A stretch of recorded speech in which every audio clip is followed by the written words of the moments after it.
नमस्ते और स्वागत है। होमो ड्यूस बुक को युवल नोआ हरारी ने लिखा है।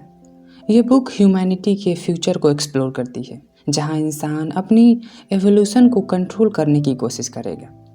हरारी ने इस बुक को 3 पार्ट में डिवाइडेड किया है।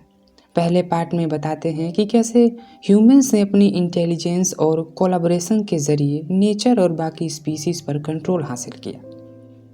जब स्पीसीज डेवलप करती हैं तो सवाल पूछती हैं, और ये सवाल खुद पर भी लागू होता है। हम कौन हैं, हमारा मकसद क्या है। इसलिए हरारी अपने दूसरे पार्ट में फोकस करते हैं कि कैसे ह्यूमंस ने स्टोरीज, रिलीजन और आइडियोलॉजीज के जरिए अपने एग्जिस्टेंस को मीनिंग दिया। फिर तीसरे पार्ट में हरारी फ्यूचर के बारे में डिस्कस करते हैं और बताते हैं कि कैसे एडवांस टेक्नोलॉजी जैसे एआई, बायोटेक्नोलॉजी और जेनेटिक इंजीनियरिंग ह्यूमन की कहानी को ड्रास्टिकली चेंज कर सकते हैं। हरारी हमें ये सोचने पर मजबूर करते हैं कि क्या ये एडवांसमेंट हमारी ह्यूमैनिटी को रीडिफाइन कर देगी या हम अपनी ह्यूमन एसेंस को खो देंगे। हम शुरू करते हैं पहले पार्ट से। एक समय था जब इंसान दुनिया का मामूली प्राणी था, बस एक और स्पीसीज जो जंगल में सरवाइव कर रही थी। ना हमारे पास चीता की स्पीड थी, ना ही हाथी की तरह शक्ति। फिर भी इंसान ने अपने दिमाग के दम पर न सिर्फ अपना एग्जिस्टेंस सिक्योर किया, बल्कि पूरी दुनिया पर राज करना शुरू कर दिया। होमो ड्यूस पार्ट के इस सफ़र का पहला कहानी है कैसे इंसान ने नेचर के खिलाफ लड़ते हुए अपनी दुनिया के लिए एक नई दुनिया बनाई। हरारी शुरुआत में बताते हैं कि पुराने समय में ह्यूमंस के लिए दुनिया खौफनाक जगह थी। बीमारियां इंसान की सबसे बड़ी दुश्मन थी। प्लेग्यू, कैलरा और स्मॉल पॉक्स जैसे रोग आते और पूरे के पूरे शहर को ख़त्म कर देते। जैसे ब्लैक डेथ जो यूरोप में 14वीं सेंचुरी में आई थी, उसने 75 मिलियन लोगों की जान ले ली। लोग समझते थे कि ये किसी देवता का श्राप है और इलाज ढूंढना मुश्किल था। उसी तरह अकाल भी एक बड़ी समस्या थी। कई बार फसलें खराब हो जाती थीं और लोगों को भूख से मरना पड़ता था।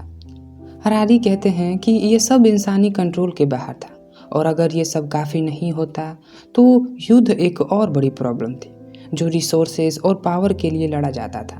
आप एक ऐसे समाज का तस्वर करिए जहाँ हर वक्त मरने का डर हो। आज के मुकाबले वो एक अलग दुनिया थी। अब सवाल ये उठता है कि इंसान ना तो फिजिकली स्ट्रॉन्ग थे और ना ही सबसे फास्ट, वो कैसे नेचर के किंग बन गए।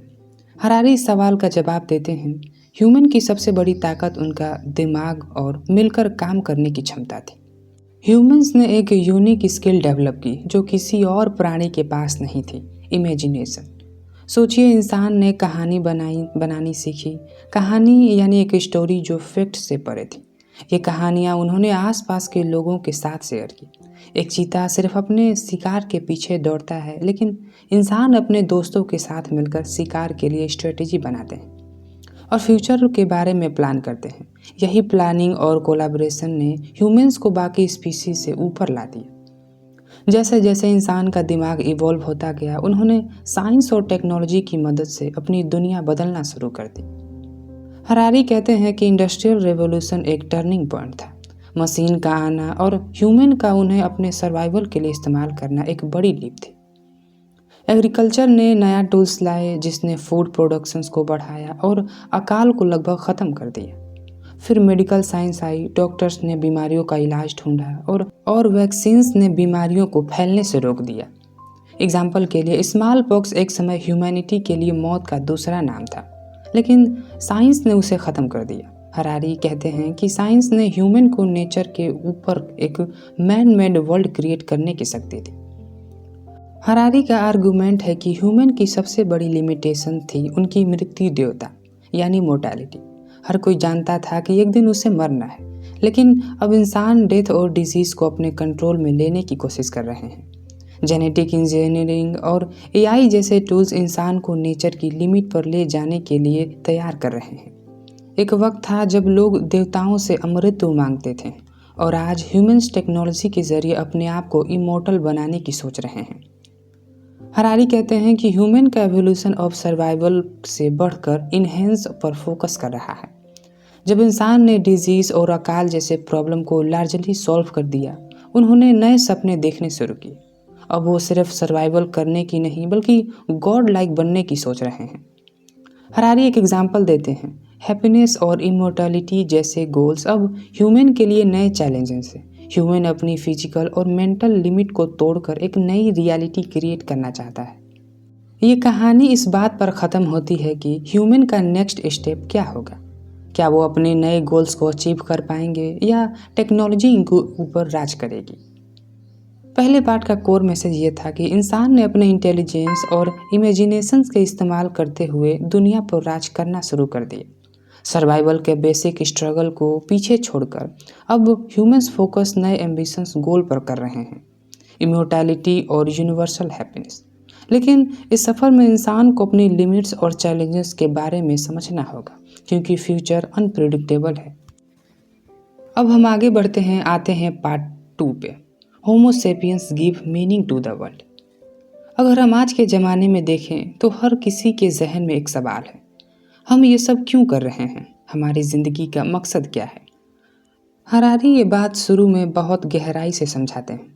इंसान अपने सर्वाइवल को छोड़कर अब अपने जीने की मकसद की तलाश में है। कैसे इंसान ने अपने आसपास के दुनिया को समझने की कोशिश की। एंशियंट टाइम में ह्यूमन को लगता था कि नेचर की हर चीज़ का एक डीपर मीनिंग होता है। स्टार्स, सीजन्स, इवन एनिमल को भी सिंबॉलिक सिग्निफिकेंस के साथ देखा जाता था।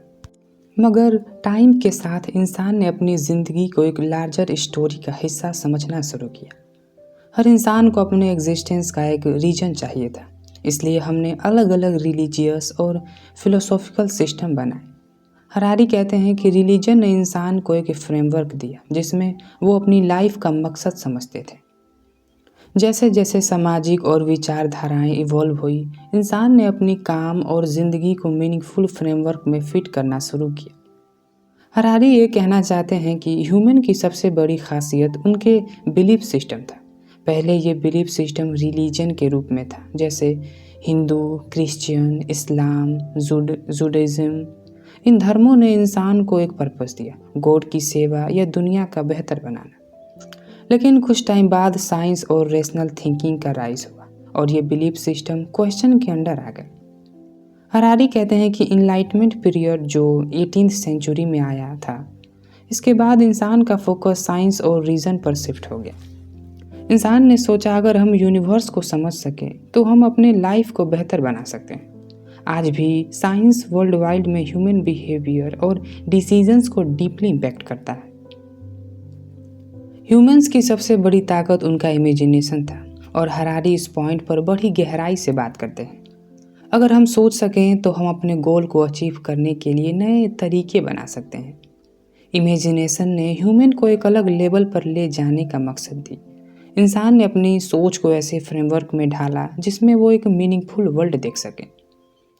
एक एग्जाम्पल के तौर पर इंसान ने मनी को सोचा। पहले लोग फिजिकल गुड और सर्विस को एक्सचेंज करते थे, लेकिन मनी ने एक यूनिवर्सल मीडियम के रूप में इवॉल्व किया। मनी एक ऐसा आइडिया पर बेस्ड है जिसमें इंसान ने कलेक्टिव एग्रीमेंट के रूप में अपनाया। यानी कि जब तक हम सब पैसे को वैल्यू देते हैं तब तक पैसे की पावर रहती है। ये इमेजिनेशन की ताकत थी जो एक एब्स्ट्रैक्ट कॉन्सेप्ट को रियलिटी में बदल देती थी। जब इंसान ने अपनी ज़िंदगी के रिलीजियस बिलीफ सिस्टम से अलग करना शुरू किया तो ह्यूमैनिज़्म का जन्म हुआ। ह्यूमैनिज़्म ये कहता है कि इंसान की लाइफ का मकसद खुद के एक्सपीरियंस और डिसीजंस पर डिपेंड करता है। इंसान के पास फ्रीडम है कि अपनी लाइफ को अपने हिसाब से जीने की। इसका एक एग्जाम्पल है फ्रेंच रेवोल्यूशन जो 1789 में हुआ, जिसमें लोग ने मोनार्की और ट्रेडिशनल पावर को स्ट्रक्चर को चैलेंज किया और इंडिविजुअल राइट की मांग की। हरारी कहते हैं कि इंडिविजुअल राइट के कॉन्सेप्ट ने पूरी दुनिया को बदल दिया। लोगों ने अपने हक और फ्रीडम के लिए लड़ाइयाँ लड़ी और आज हम एक ऐसी दुनिया में जी रहे हैं जहाँ इंसान की डिग्निटी और ऑटोनॉमी को सबसे ज़्यादा इम्पोर्टेंट दी जाती है। अगर हम पुरानी सोच को देखें तो इंसान का मेन फोकस सर्वाइवल था, पर आज इंसान के मकसद हैप्पीनेस है। हरारी कहते हैं कि एक टाइम था जब इंसान के लिए जीना और मरना सबसे बड़ा इशू था, लेकिन अब हैप्पीनेस को सबसे बड़ा गोल माना जाता है। साइकोलॉजिस्ट और फिलोसोफर भी इस बात पर फोकस कर रहे हैं कि हैप्पीनेस को कैसे अचीव किया जा सकता है। ह्यूमंस ने अपनी लाइफ को अब पर्पस सीखने के लिए फिलॉसफीज बनाई जो कि उनको हैप्पीनेस के पीस की तरफ ले जाए। आज के टाइम में पॉजिटिव साइकोलॉजी का कॉन्सेप्ट है जिसमें हम अपनी इमोशंस और थॉट को समझने और मैनेज करने की कोशिश करते हैं। हम इंसान की हैप्पीनेस को एक सिग्निफिकेंट पर्सपेक्टिव से भी देख रहे हैं और इसे अचीव करने के लिए नए टूल्स और अप्रोच ढूंढ रहे हैं। हरारी का कहना है कि इंसान का अगला स्टेप फ्यूचर को मीनिंग देने में है। हमने अपने पास्ट को समझ लिया, अपनी सर्वाइवल स्ट्रगल को पूरा कर लिया, अब हम अपनी फ्यूचर को डिफाइन कर रहे हैं। टेक्नोलॉजी, आर्टिफिशियल इंटेलिजेंस और जेनेटिक इंजीनियरिंग जैसे टूल्स के ज़रिए इंसान अपने फ्यूचर को सेव करने की कोशिश कर रहे हैं। हरारी ये भी सोचने पर मजबूर करते हैं कि जब इंसान अपनी दुनिया को अपने हिसाब से मॉडिफाई कर रहे हैं तो क्या हम अपने एग्जिस्टेंस को डीपर मीनिंग को समझ पा रहे हैं।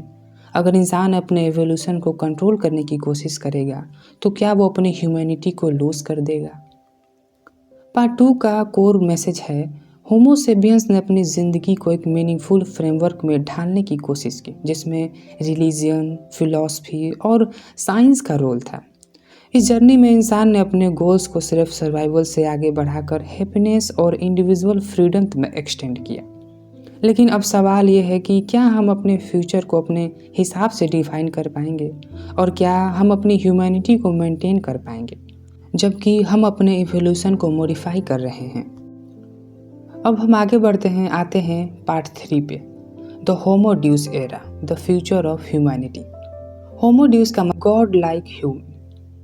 अगर हम इंसान की पुरानी हिस्ट्री को देखें तो हम देखते हैं कि हमने अपने सर्वाइवल के लिए हर तरह की मुसीबतों का सामना किया। जंगलों में जीना, प्रेडेटर्स से बचना और खुद को ढूंढते हुए सिविलाइजेशंस बनाई। लेकिन अब हरारी का कहना है कि इंसान का अगला स्टेप कुछ और ही है। होमो सेपियंस का अगला एवोल्यूशन होमो ड्यूस यानी गॉड लाइक ह्यूमंस होगा।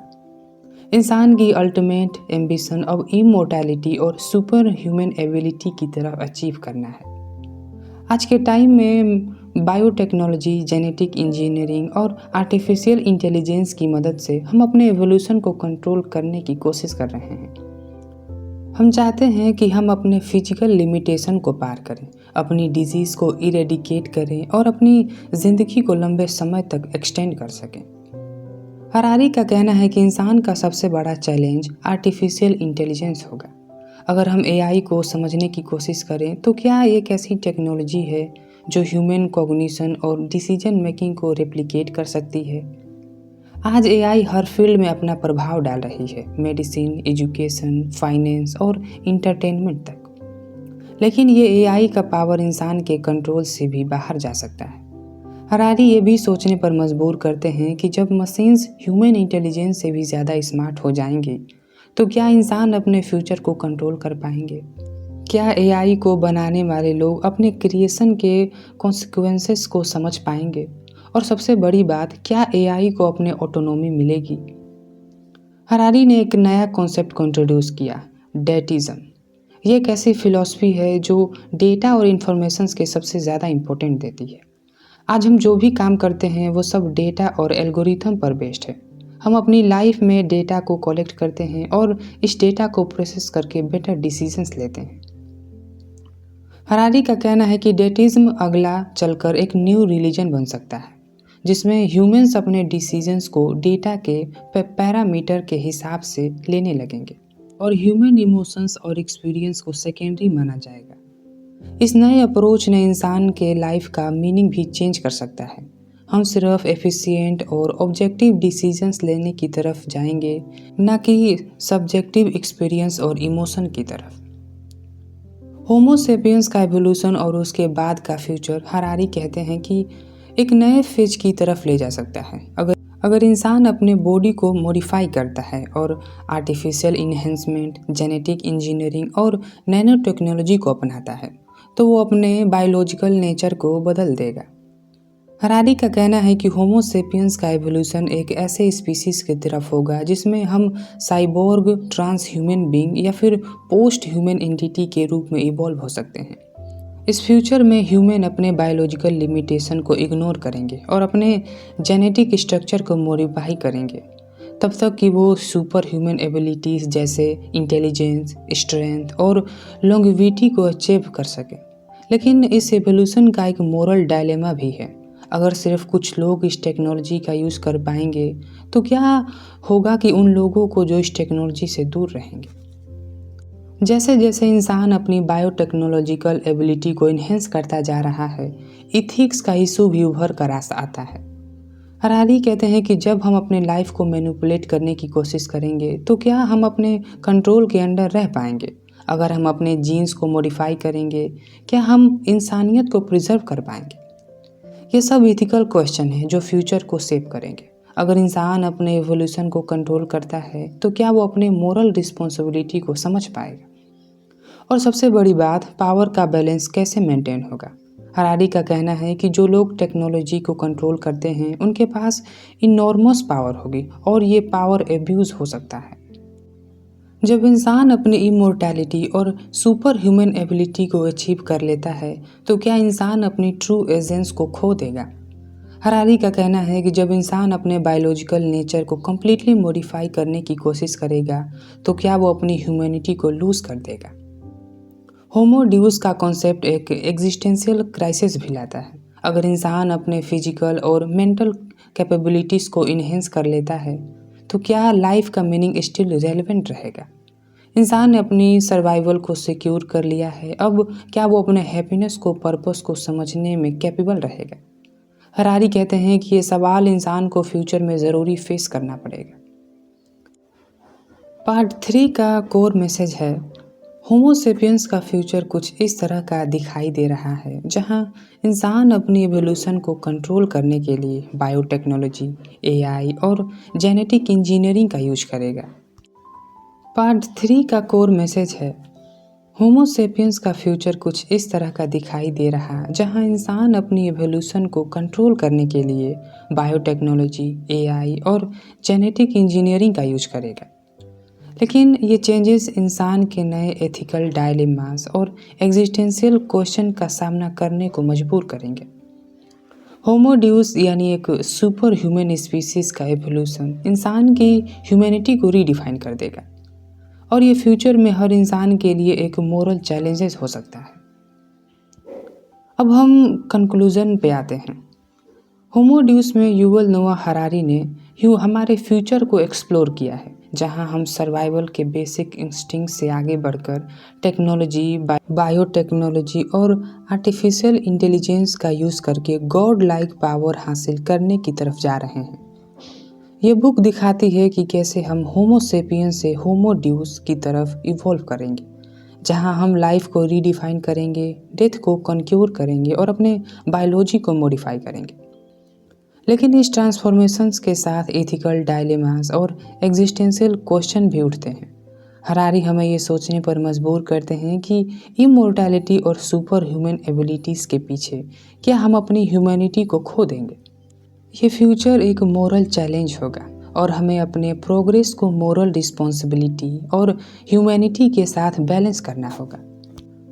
तो आज के लिए बस इतना ही था। मैं मिलता हूँ आपसे अगले एपिसोड में एक नए टॉपिक के साथ।